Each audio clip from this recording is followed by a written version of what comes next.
అర్జెంటుగా నువ్వు సరి చేసుకో. నా తండ్రి మరొక నూతన అధ్యాయాన్ని నీ జీవితంలో ప్రారంభించబోతున్నాడు. ఒక నూతన అధ్యాయం నీ జీవితంలో స్టార్ట్ అవ్వబోతుంది. నీ జీవితం మరొక మలుపు తిరగబోతుంది. నీ జీవితం మరొక అద్భుతమైన మలుపు తీసుకోబోతుంది. ఆ టర్నింగ్లోకి వచ్చున్నావు నువ్వు.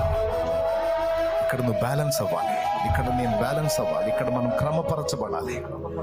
ఒక మలుపు తీసుకోబోతున్నాడు కాబట్టి, ఆ టర్నింగ్లోకి తెచ్చాడు కాబట్టి ఇప్పుడు ముక్కుసూటిగా నీతో మాట్లాడుతున్నాడు. అర్జెంటుగా నువ్వు సరి చేసుకో. ఒక మలుపు తీసుకోబోతున్నాను నేను, ఒక మలుపు తిప్పబోతున్నాను నేను, ఒక నూతన క్రియ చేయబోతున్నాను నేను, ఒక నూతన క్రియ చేయబోతున్నాను. నా కార్యం చూడబోతున్నావు నువ్వు, నా కార్యం అనుభవించబోతున్నావు నువ్వు.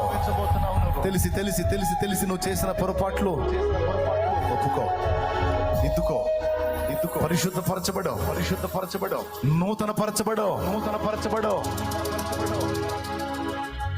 నా కార్యం ఏంటో నీకు చూపిస్తాను. నేను నీ పక్షంగా కదలబోతున్నాను, నిన్ను ఆశీర్వదించబోతున్నాను. నూతన నడత నీ చెప్పులు నీ తొడగబోతున్నాను. నీకు అధికారాన్ని ఇవ్వబోతున్నాను, నీకు అధికారాన్ని ఇవ్వబోతున్నాను, నీకు అధికారమునివ్వబోతున్నాను, నీకు అధికారమునివ్వబోతున్నాను. అధికారము